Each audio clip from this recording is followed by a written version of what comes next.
Good evening. Start करते हैं lecture. मैंने नोट्स आपको भेज दिया है। ओके। कल के लेक्चर में हम लोगों ने कंपटीशन पूरा किया था। आज हम लोग अगला पॉइंट लेंगे, लिमिटेड मोबिलिटी।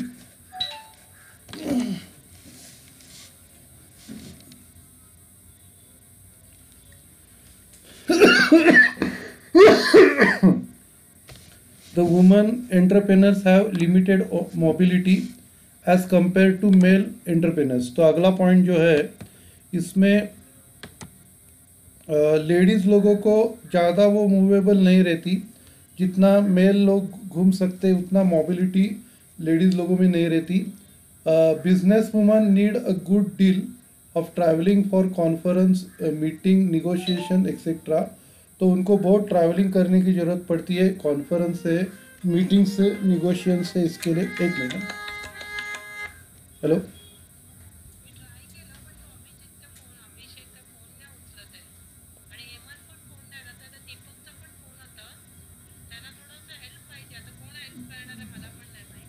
काय मला तर त्याच्यातलं एवढं नॉलेज नाही आहे। एक काम करा, त्यांचं तुम्ही शेरा माराल ना तेव्हा ते नेटवर्क प्रॉब्लेम म्हणून लिहून टाका। आता काय, आता काहीच करू शकत नाही ना।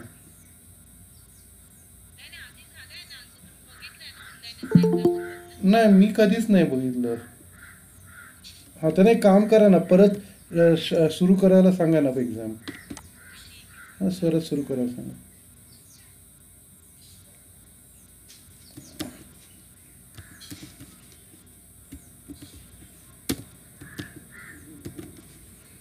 तो मैं आपको क्या बता रहा था, मोबिलिटी के बारे में बता रहा था कि लेडीज़ लोगों को ज़्यादा वो घूम नहीं सकती, मोबिलिटी कम रहती है, तो उनको बहुत जगह ट्रैवलिंग करना पड़ता है, जैसे कॉन्फ्रेंस है, मीटिंग है, निगोशिएशन है।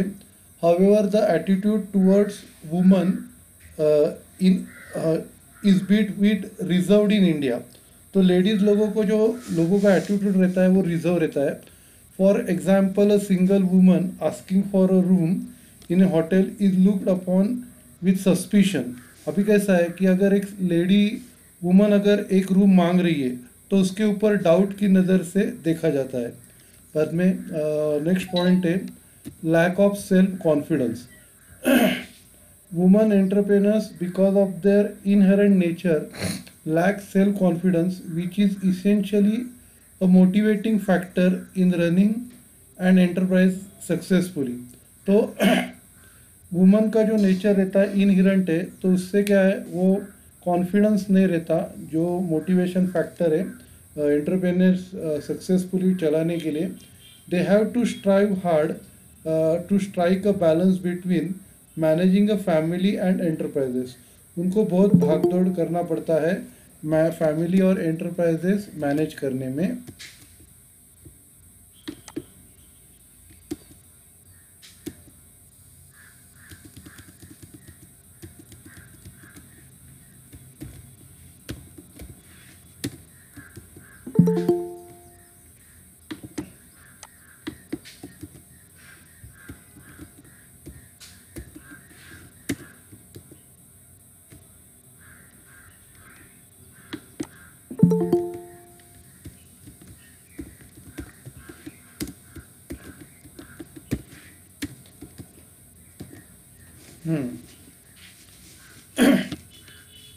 तो उनको बहुत भागदौड़ करना पड़ता है फैमिली और एंटरप्राइजेस चलाने में। Low level of confidence leads to low level achievement and advancement motivation to engage in business operation and running a business concern. तो उनका कॉन्फिडेंस कम होने के कारण वो लोग ज़्यादा खुद को एंगेज नहीं रख सकती मोटिवेशन के लिए या बिजनेस ऑपरेशन और बिजनेस चलाने के लिए वो ज़्यादा फ्री नहीं होती, कॉन्फिडेंस लेवल कम होने के कारण। नेक्स्ट पॉइंट है problems of technology. The woman entrepreneur face the problems of technology. वो टेक्नोलॉजी का प्रॉब्लम फेस करती है। They often use outdated technology. वो ज़्यादा करके आउटडेटेड टेक्नोलॉजी यूज़ करती है। This is mainly due to lack of funds. इसका कारण है उनके पास पैसा कम रहता है and lack of awareness of modern technology, उनको मॉडर्न टेक्नोलॉजी के बारे में ज़्यादा मालूम नहीं रहता। Therefore the overall performance of women enterprises get affected, तो उसको इसके वजह से क्या है कि ओवरऑल परफॉर्मेंस लेडीज़ लोगों का अफेक्ट हो जाता है। बाद में limited managerial skill, management has become a specialised job which only efficient managers can perform, तो मैनेजमेंट जो है एक स्पेशलाइज्ड जॉब है जो सिर्फ एफिशिएंट मैनेजर परफॉर्म कर सकते हैं। Women entrepreneurs are not efficient in managerial function like planning, organizing, controlling, coordinating, staffing, directing, motivating, etc. of an enterprises. Women entrepreneurs इतनी एफिशिएंट नहीं होती।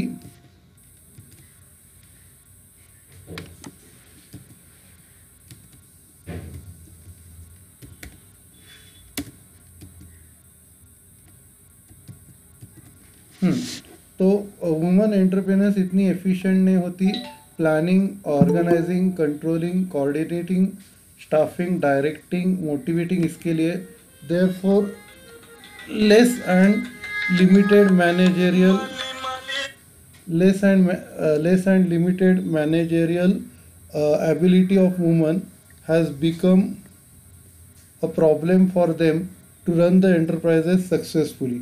तो इसके लिए कम मैनेजरियल एबिलिटी ये एक प्रॉब्लम बन गया है एंटरप्रेन्योर सक्सेसफुली चलाने के लिए।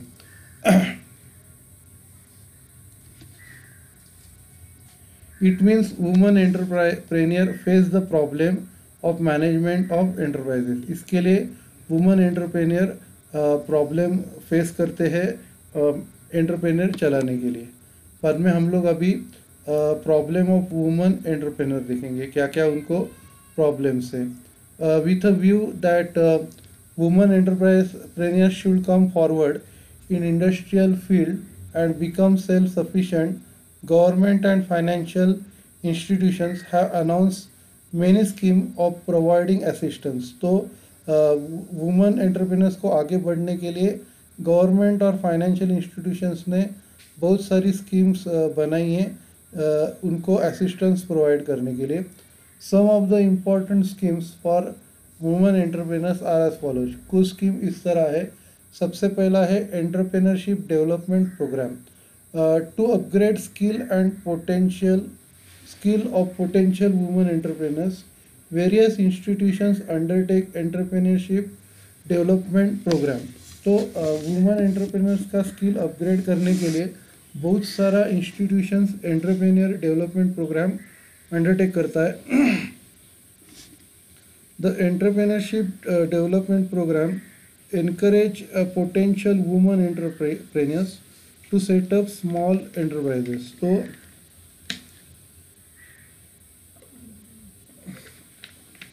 ये जो प्रोग्राम है ये वुमेन लोगों को इनकरेज करता है एक छोटा एंटरप्राइजेस डालने के लिए। Some of the training and development institutions of NIES बूड सीडो, ये हम लोग ने पढ़ा है, ED आया है, NISIET, तो ये प्रोवाइड करता है। बाद में seed capital scheme,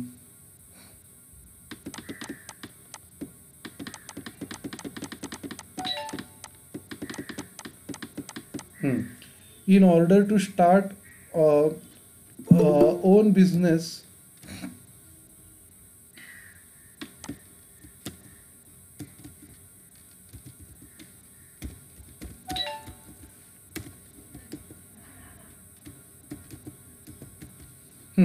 in order to start own business this scheme is undertaken by the government। तो ये सीड कैपिटल स्कीम गवर्नमेंट ने स्टार्ट की है।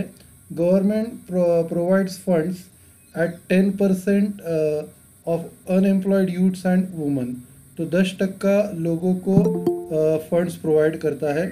The seed capital provided is 10% to 15% of the total cost of the project. तो ये जो है seed capital ये 10 से 15% है प्रोजेक्ट के टोटल कॉस्ट का। The percentage of seed capital is 22.5% for backward class candidate, तो ये परसेंटेज है बैकवर्ड क्लास के लिए 22.5% है. The woman is treated unemployed even their husbands are going business or are doing business or service. तो woman लोगों को unemployed ही समझा जाता है, भले ही उनके हस्बैंड बिजनेस या सर्विस कर रहे तो भी उनको अनएम्प्लॉयड ही समझा जाता है. ठीक है, तो आप क्या करो, इधर तक पढ़ के लो, बाद में हम लोग आगे बढ़ते हैं.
वाजव वाजव वाजव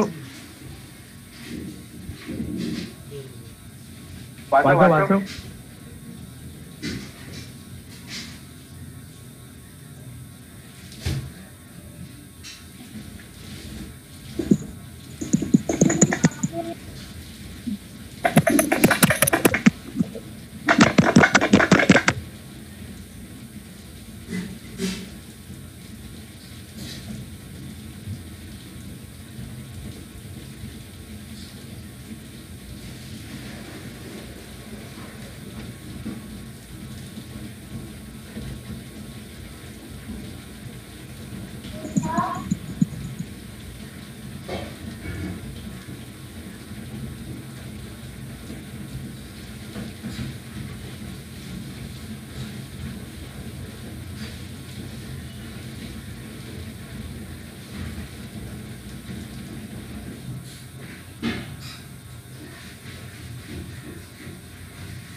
ओके, आगे बढ़ते हैं. अगला जो पॉइंट है ट्रेनिंग एंड एक्सटेंशन सर्विसेज. तो the programme for training and extension services for women entrepreneurs will be organized by IDBI through designated and approved agencies independently and or in association with other development agencies like Entrepreneur Development Institute of India, Technical Consultancy Organization, Central State Social Welfare Board KVIC. तो ये programme और trainings organise करते हैं IDBI से, और दूसरे agencies है independent जो काम कर रहे हैं, जैसे एंटरप्रेन्योर डेवलपमेंट इंस्टीट्यूट है, technical consultancy, central state social welfare, ये ऑर्गेनाइज करते हैं. बाद में income generating scheme. The department of women and child development scheme implement this scheme. तो जो डिपार्टमेंट है चाइल्ड एंड वुमेन डेवलपमेंट का, ये स्कीम इम्प्लीमेंट करते हैं. It provides assistance for setting up training cum income generating activities for needy women to make them economically independent. तो वो क्या करते हैं, ट्रेनिंग और इनकम जनरेटिंग एक्टिविटीज ऑर्गेनाइज करते हैं. सब लोग म्यूट रहो, डिस्टर्बेंस आ रहा है. तो ट्रेनिंग और इनकम जनरेटिंग एक्टिविटीज़ प्रोवाइड करते हैं जिससे वो इकोनॉमिकली इंडिपेंडेंट हो जाए. बाद में scheme on trade related entrepreneur association and development for women. The government of India launch a scheme title trade related entrepreneur assistance and development during the 9th plan period. तो 9th plan period में trade related entrepreneur assistant and development ये scheme चालू किया. The scheme aims at economic empowerment of women through trade related training, information and counseling. तो वो women लोगों की empowerment मतलब उनको अर्निंग अपॉर्चुनिटीज़ दिलाता है, उनको इंफॉर्मेशन और काउंसलिंग करके. The scheme provides for marketing development and financial loans through NGO. तो ये स्कीम क्या करते हैं, उनको मार्केटिंग डेवलपमेंट और फाइनेंस करते हैं एनजीओस के ओर से। The assistant is provided by self employment ventures by woman. तो ये जो हेल्प है, मदद, ये सेल्फ एम्प्लॉयमेंट वेंचर्स ये प्रोवाइड करते हैं वुमन के लिए। प्लीज़ किसका तो म्यूट चालू है, प्लीज़ अनम्यूट हो जाओ।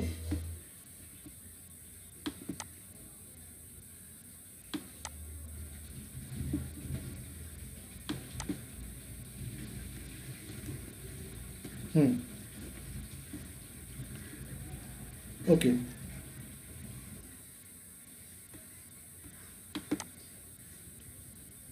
नेक्स्ट है district industrial centre. The concept of district industrial centre was proposed in 1977 industrial policy. तो इसका प्रपोजल डाला था 1977 इंडस्ट्रियल पॉलिसी में। The DICs become operational during 1979। तो उन्होंने स्टार्ट किया अपना काम 1979 में। The DICs provides special assistance to women entrepreneurs of SSI units in respect of training, research and marketing research. तो वो स्पेशल असिस्टेंट प्रोवाइड करता है लेडीज़ के लिए, जिसमें उनको ट्रेनिंग, रिसर्च और मार्केटिंग फैसिलिटीज़ दी जाती है। बाद में Mahila Arthik Vikas Mahamandal. The main object of this corporation is the economic and personality development of needy woman in state of Maharashtra. तो इसका जो मेन ऑब्जेक्ट है वो जो नीडी वुमन है उनका इकोनॉमिक और पर्सनालिटी डेवलपमेंट करना महाराष्ट्र स्टेट में। This corporation gives training and employment opportunities to enable the woman to earn and become sufficient. तो ये क्या करते हैं, ट्रेनिंग और एम्प्लॉयमेंट अपॉर्चुनिटीज़ प्रोवाइड करती है लेडीज़ के लिए ताकि वो सेल्फ सफिशेंट बने।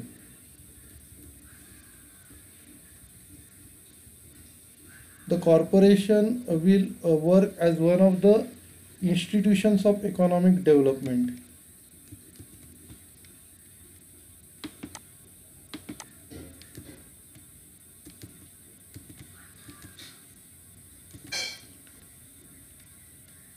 तो ये कॉरपोरेशन एक इकोनॉमिक डेवलपमेंट की इंस्टीट्यूशन करके काम करता है।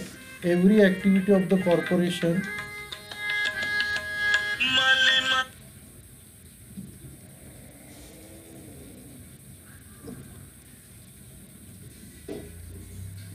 हर एक्टिविटी जो रहती है कॉरपोरेशन की वो every activity of the corporation should be making for making woman economically stronger and self efficient. तो हर एक्टिविटी जो है कॉरपोरेशन की जिससे लेडीज़ लोग इकोनॉमिकली स्ट्रॉन्गर और सेल्फ सफिशिएंट बनेंगे। The corporation will be always searching for self employment and group industry opportunities for woman. तो ये कॉरपोरेशन हमेशा सेल्फ एम्प्लॉयमेंट और ग्रुप इंडस्ट्रीज अपॉर्चुनिटीज़ लेडीज़ के लिए ढूंढेंगी। MAVIM will lead in organizing institute for women all over Maharashtra state so that a strong organization for women can be created। तो ये माविम जो है ये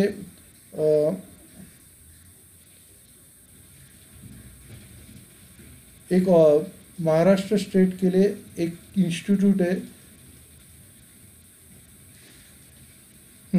तो वह लेडीज़ लोगों को लीड करेगा ताकि उनकी पोजीशन स्ट्रांग हो जाए महाराष्ट्र में। नेक्स्ट पॉइंट है सेल्फ एम्प्लॉयड वुमेन एसोसिएशन सेवा। Self employed women association is an organisation of poor self employed women workers. तो एक ऑर्गेनाइजेशन है जो गरीब सेल्फ एम्प्लॉयड लेडीज़ है उनके लिए। It is a trade organisation registered in 1972। तो ये ऑर्गेनाइजेशन रजिस्टर्ड हो गया था 1972 में। The woman in this organisation earn a living through their labours and self business. तो वो अपना लिविंग अर्न करती है खुद काम करके और सेल्फ बिजनेस से पैसा कमाती है। They do not obtain regular salary employment with welfare benefits like workers in the organise sector. तो उनको रेगुलर बेनिफिट नहीं मिलता जिस तरह जो ऑर्गेनाइज सेक्टर में जो वर्कर्स है उनकी तरह उनको बेनिफिट्स नहीं मिलता। द मेन ऑब्जेक्टिव ऑफ सेवा is to organise woman worker for full employment whereby workers can obtain job security, income security, food security and social security। तो जो ऑब्जेक्ट है ये सेवा का कि फुल एम्प्लॉयमेंट लेडीज़ लोगों को प्रोवाइड कर सके, उनके वर्कर्स को जॉब सिक्योरिटी मिले, इनकम सिक्योरिटी, फूड सिक्योरिटी और सोशल सिक्योरिटी, सभी टाइप की सिक्योरिटी उनको मिलनी पाए। इसके लिए सेवा is both an organisation and movement. तो ये एक ऑर्गेनाइजेशन भी है और एक मूवमेंट भी है।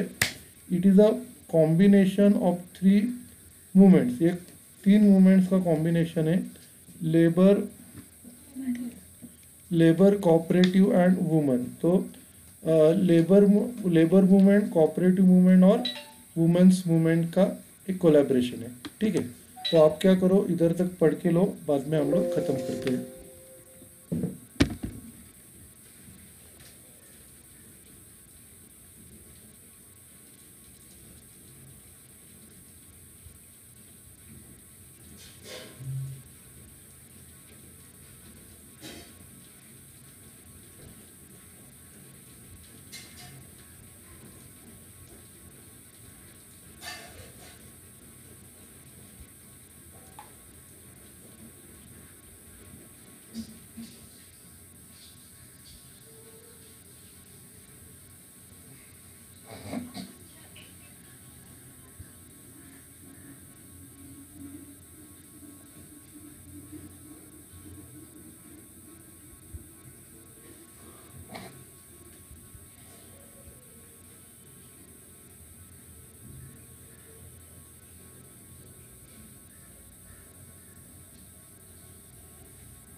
हाँ, फोन केला होता।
आपण तिकडे ठरलं ना 3:30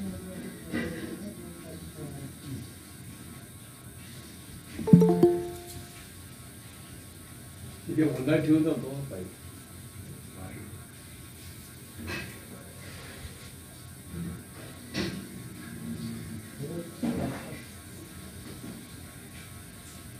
나도 또 아직 그래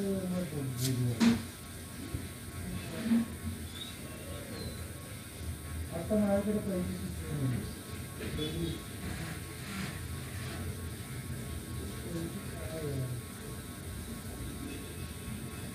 अजून काय पाहिजे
ओके, हम लोग ख़त्म करते हैं। Thank you.